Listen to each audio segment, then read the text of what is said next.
শেষ হয়ে যাচ্ছে যুক্তরাষ্ট্রের প্যাট্রিয়ট ইন্টারসেপ্টর। অল্প কিছুদিনের মধ্যেই আকাশে রাজত্ব করবে ইরানের মিসাইল ও ড্রোন। ঠেকাতে না পেরে পুরে ছারখার হয়ে যাবে মার্কিন ঘাঁটি ও ইসরায়েল। মধ্যপ্রাচ্য যুদ্ধের এই ভয়াবহ সমীকরণ পেন্টাগনের রাতের ঘুম কেড়ে নিয়েছে। ভয়াবহ সংঘাত শুরুর পর থেকে ইরান এখন পর্যন্ত 500টিরও বেশি ব্যালিস্টিক ক্ষেপণাস্ত্র এবং 2000-এরও বেশি শাহেদ ড্রোন ছুড়েছে। এই বিশাল আক্রমণ সামাল দিতে গিয়ে ইসরায়েল এবং আরবে মোতায়েন করা মার্কিন বাহিনীর প্যাট্রিয়ট ইন্টারসেপ্টর মজুদের বড় একটি অংশ খরচ হয়ে গেছে। ফলে ধীরে ধীরে উন্মুক্ত হয়ে যাচ্ছে আকাশ। এভাবে চলতে থাকলে কোনো বাধা ছাড়াই লক্ষ্যে আঘাত হানবে ইরানের ড্রোন ও মিসাইল।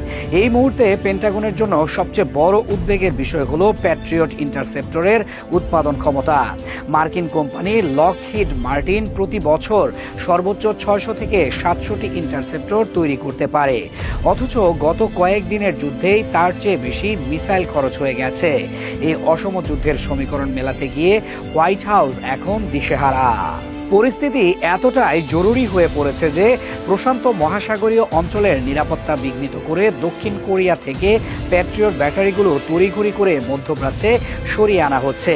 এই স্থানান্তর প্রমাণ করে যে বিশ্বব্যাপী আমেরিকার মিসাইল রিজার্ভ এখন খাদের কিনারে। প্যাট্রিয়টের এক একটি ইন্টারসেপ্টরের দাম যেখানে $40 লাখ, সেখানে ইরান মাত্র 20 থেকে 30 হাজার ডলারের সস্তা ড্রোন দিয়ে আমেরিকার দামি মিসাইলগুলো শেষ করার কৌশল নিয়েছে।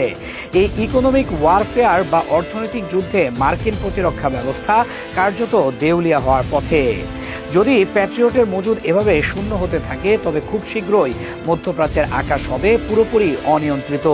ইরানের হাইপারসোনিক মিসাইল এবং ড্রোনের ঝাঁক তখন কোনো বাধা ছাড়াই মার্কিন বিমান ঘাঁটি, রণতরী এবং ইসরায়েলের গুরুত্বপূর্ণ স্থাপনাগুলোতে আঘাত হানবে।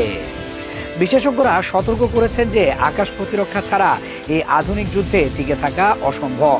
অর্থাৎ প্যাট্রিয়ট ইন্টারসেপ্টর সংকটের কারণে আমেরিকা ও ইসরায়েলের বিশাল সামরিক শক্তি এখন বালির বাঁধের মতো ভেঙে পড়ার মুখে। ইরান কেবল সংখ্যাতাত্ত্বিক জোরেই নয়, বরং দীর্ঘমেয়াদী যুদ্ধের রসদ যোগানের সক্ষমতায় আমেরিকাকে ছাড়িয়ে যাচ্ছে। দক্ষিণ কোরিয়া থেকে মিসাইল এনেও যদি শূন্যস্থান পূরণ করা না যায় তবে মধ্যপ্রাচ্যের মানচিত্র থেকে মার্কিন আধিপত্য চিরতরে মুছে যাওয়ার সম্ভাবনা তৈরি হয়েছে।